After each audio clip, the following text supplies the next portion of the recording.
Guys, welcome back to another episode of Unmotivated today. Unmotivated. Let me make sure I get that. Let me slow down. Listen, everything in life needs a pulse, and today is just me and Maul. We're going to break this thing up, this show, into a few segments. One of the segments is going to be him and I sitting down talking about life, business, what we've gone through, how we've experienced things, talk a little bit about our future, and how we're going to work together as we continue to work through trying to create wealth for everyone around us, and most importantly, ourselves. The more we have, the more we can do. So in this particular, segment, we're going to talk about friendships and how Maul got here. And what I love is I heard a little bit about it in Ronnie's episode, right? So my buddy Ronnie jumps on, and at some point, Maul and Ronnie, who've never met each other, they even give each other a handshake because they both, it was like, yep, I know exactly what you mean. And I don't sometimes see what people see and having me a part of their lives. But when you do see something, the Bible says cling to that which is good. And Chris Moore, shout out to my guy, when he came and did the podcast at X-Dog literally years ago now, he's like, after him and I got into it, we argue and go back and forth. He said, your ass going to be at the house all the time. I said, I'll see you this weekend, buddy. And that's what it was. So, Maul, you clearly have a good sense of character. And for the most part, judgment in terms of, friends and people. And then you've, an empath, I believe. You have compassion. You have all these things that are needed to keep people together. There's a lot of experiences, trial and error. But, yeah, for the most part, I like to say I got a decent amount of juice for it. Yeah. So what helps you decide who you're going to fight to have in your life in a sense? And I know you've got some people definitely that I've met of high value. We can't wait to get them on here as well that are worth a conversation, if not 10. but you fight to keep the right people in your life. And, unfortunately, at times we have to let people go. But how do you even discern, like, who's worth really, like, trying, like, I got to figure out how to get next to this person? Yeah. It just comes... It comes in different, like, waves. You know what I'm saying? Like, sometimes when you're not really looking for something, a lot of opportunities present itself, and like if you're like kind of like steadfast through the opportunity and just like really listening and open, you'd be like, man, damn, that person is cool. I like to be around that energy, see what kind of synergy we could kind of build off of. You know what I'm saying? So when I had to get to that point, just going through a lot of trial and error and just trying to find myself. Majority of the relationships I had now weren't looking for. And as I like kind of rewind back and kind of listen and just like, like kind of replay a lot of those moments, I liked how, the cadence, how they carried themselves. It was a dope aura to them. Just the solidness that they had, how they handled situations. And it was refreshing. And it was like, man, that's something that I'll plug up to if I ever had the chance or the opportunity. And, by, continuously to show faith, things kind of started to align in that mannerism for me. So I say to, moving forward, how I kind of judge my relationships or kind of try to build on it is just by, knowing what qualities you kind of want for you to kind of advance further. Yeah. You know what I mean? And there's probably So then what would you say is a value that you look for when trying to connect maybe even two dots? Because, I've met some people in your life, and for the most part, a good portion of them are high value. Yeah. And value a lot of times doesn't mean how much money they have. They're just the kind of people that, you'd be like, I'm going to keep going. Yeah, so that's what it is for me right now. For my personal transition, what I'm going through is just like when I say high value, it could be high net worth and just high, energy, what feeds me, what feeds my purpose or the purpose that I'm trying to align with right now. And those are all going to be certain characteristics and like high value quality people, you know what I'm saying? So, just watching, there's a book called 7 Habits of a Highly Effective Person, you know what I'm saying? So it's like anything in that type of realm which requires growth and development, I'm naturally attracted to because I have a urge, to be better myself. So, that's kind of how I try to base my relationships moving forward. And the past couple of years is, you don't kind of want to be in a regressive state. You want to be in like, moving forward. So I try to connect with that. So I see people naturally like, oh, like with you, it's like, damn, this nigga don't give a shit about nothing. You know, everything is about pushing the narrative, going forward. You know what I mean? Fuck what people say.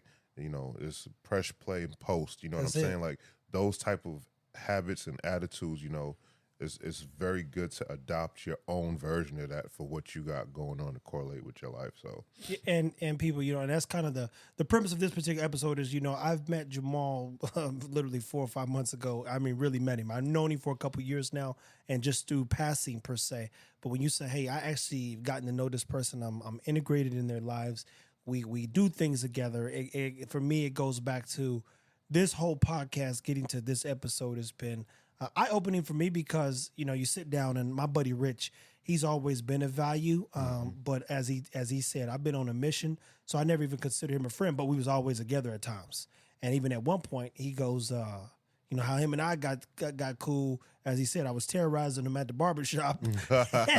And he was like, man, well, shit, if I had a car, he didn't have a car, right?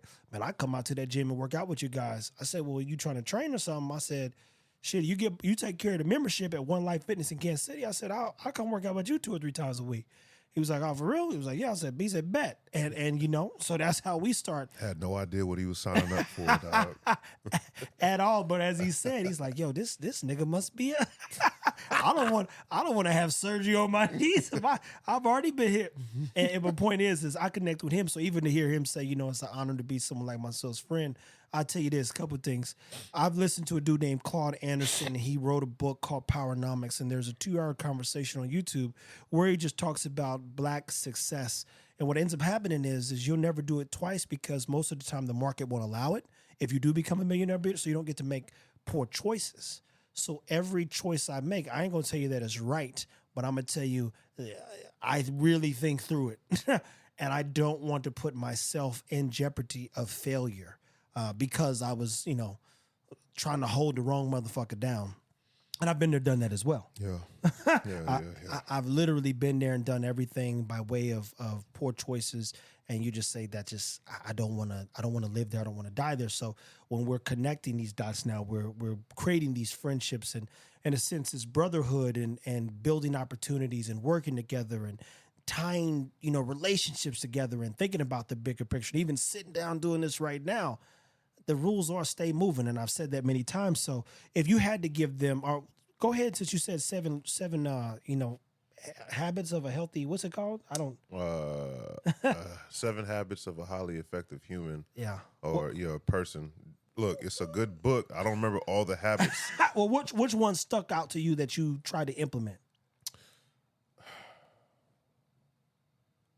I mean, just being a person of my word. You know what I'm saying? And How hard do you think that is at times? It's very hard. It's very difficult for me because I have what you want to call ADHD. You know what I'm saying? And in a good way, you know, I'm all over the place because I'm always trying to spread myself thin, trying to be a solution and resolution for everyone's problem. You know what I mean? So I know we spoke about, you know, empathizing and, you know, just trying to, I put a lot on my shoulders, you know what I mean? Because I like to be able to be a one-stop shop to be able to help people just as if I would want it for myself. That's not always the best thing. That could cause a lot of stress.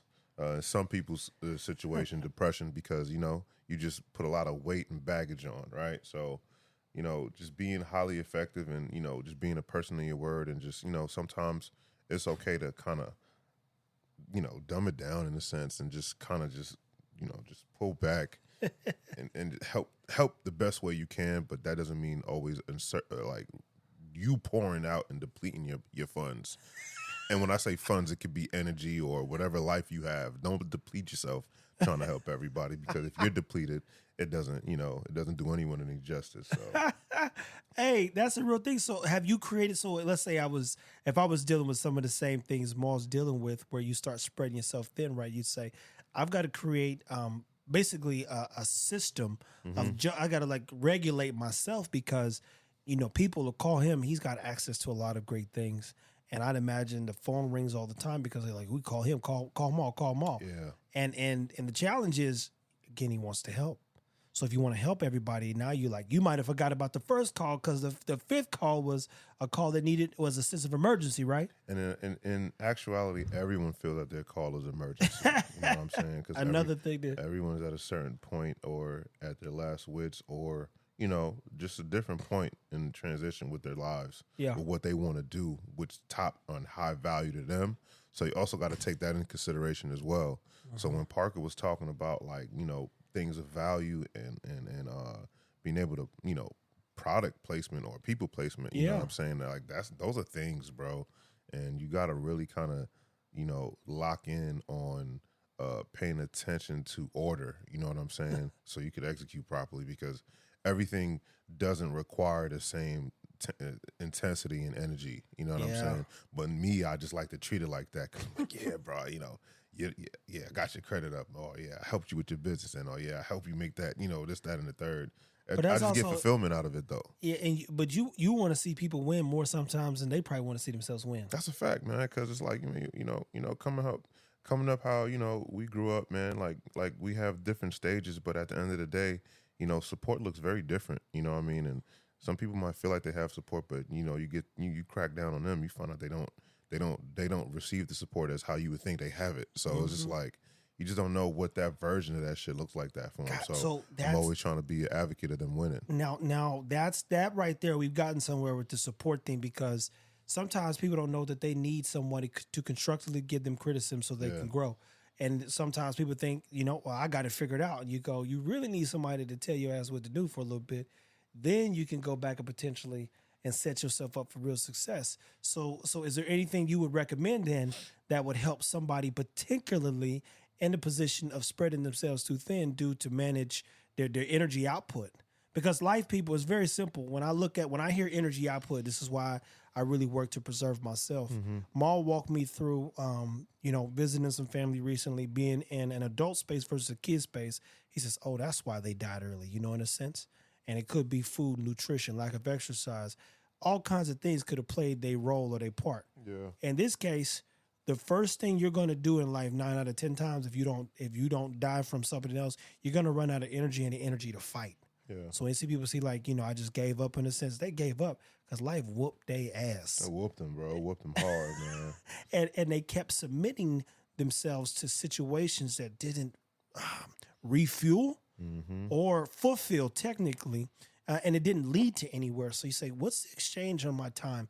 Because I literally only have so much energy in it. I mean, we all do as much as we can, start to finish. But it's when you do have like a real good day, ain't nothing like that sleep that night. I'm going to tell you that right now. And I don't even sleep that good. But I'm telling boy, I love some sleep, dog. Whether it's 5 minutes, he walk in here, see me 2-minute nap, feel like an hour and a half to me, bro. But that's my point. So how would you help someone maybe navigate through trying to manage their energy output because they don't understand the power of value identity?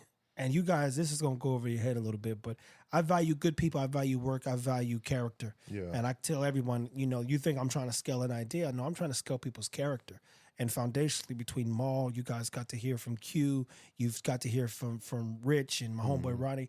Every one of these people that you meet, they're normally extensions of my goodness, which reflects and them coming in and literally hugging Jamahl. Everybody is just mad love, such an energy, man. So you go, those are the kind of people, if I'm going to be around people, I want to make sure that they're better people, even better than me. Yeah. That's the thing, that they're better than me. So how would you encourage someone who's like spreading themselves too thin to maybe dial it back?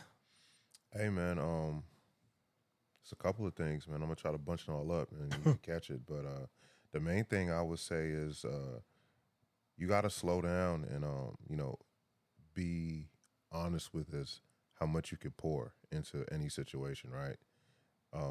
We all light beings, right? And when I say that, we all have a certain amount of energy to us. And there's like a meme that I seen on social media. It might have been Instagram or TikTok where it's like a dude, he has like a light to him or aura, and he runs into another character and he's full of energy and eccentric, and then he touches the one dude, and then now that dude has his energy, and it keeps going. But the thing is that it's going forward, but it's not coming back. So by the time the one dude he touched went down to like the 20th person, dude was like gray. You know what Great I mean? nigga, just lights out. And it just lights out. You know what I'm saying? And I say that to say,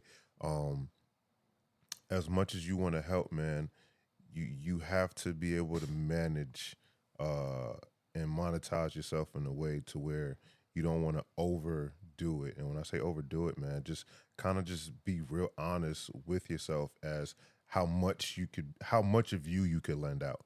You know what I'm saying? So it has to be purposeful. And not saying that no one else's situation is, doesn't add up to anything, man. But you got to realize that whatever you're about to pour into and whatever you're about to give your time to, it has to make sense and doesn't max you out, because you also have a responsibility to take care of you and your tribe and what you're physically responsible for. So it's just when you're going into those situations and you want to help, and you find yourself being drained, you got to be able to dial it back and be transparent and be honest with yourself and just, maybe drop little nuggets and not, beat a whole fucking chicken plate or the platter. You see what I'm saying? Literally in the background, there's Chick-fil-A on the thing. You know what I'm saying? So like people like Trev know how to give a lot without giving, give a lot without compromising themselves. So it's like, just being real assertive and real direct and understanding whatever or whoever you're trying to pour into his intentions and how it aligns with what you're trying to do, and then kind of like be able to give your input, or output from that situation. It's going to be tough, man, but these are things that, you're required to do so you still be able to walk with that torch, because once your torch is out, more than likely how nature and how, people are set up in situations is that people come for you to pour into them, and most of the times, majority of the times, they take that light, that fuel, and go somewhere else. So if you're not, a self-igniter, meaning that you don't really need too much to get you motivated and get you going, you got to know yourself and be very, very honest with yourself, because if you're not, then you're going to know what requires you to get you back to that point. And whatever requirements that is, that could be a big time difference in what you got set up for your plate. So yeah. I say, man, you just got to be very much aware, self-aware, man. Guys, now look, this is one of the first segments, and this is we're going on 15, 17 minutes or so. This is one of the first segments we're doing, and we're testing this out. Now, again, I've said this before. You can comment below and reach out. You say, hey, I'd love for you guys to discuss this and discuss that. This is going strictly on YouTube. This is a YouTube play with, 10-minute, 15, 20, 30 top minutes of Jamahl and I just making sense of things that don't make sense. So we're going to get into 2 more today, and maybe 5 total, so that we have the information and it exists. And I can't thank you guys enough for being supportive. Remember, if you're on Fit Bully TV, go look at Offer Credit and what they got going on. We've got Better Best Dog. Everyone around us has something that they're working towards or working on. Whatever you do, keep going through what you've got to go through so you can get to where you want to be. And remember, it is a journey, people, and I don't know how to make that make more sense. But in the next topic, I like what Jamahl said, and that's why I want to get to that next part in the next episode. And here's the thing. My energy demands a level of respect without me saying much, and we're going to talk about that next. So follow the Unmotivated Podcast. It's on all platforms. You can go download and listen. This is a segment that I want to do with guys like Jamahl. We're going to get in there with Q, and we're going to keep doubling down on the content. Keep having a good time, people. As always, take care of your dogs and take care in general. Yes, sir.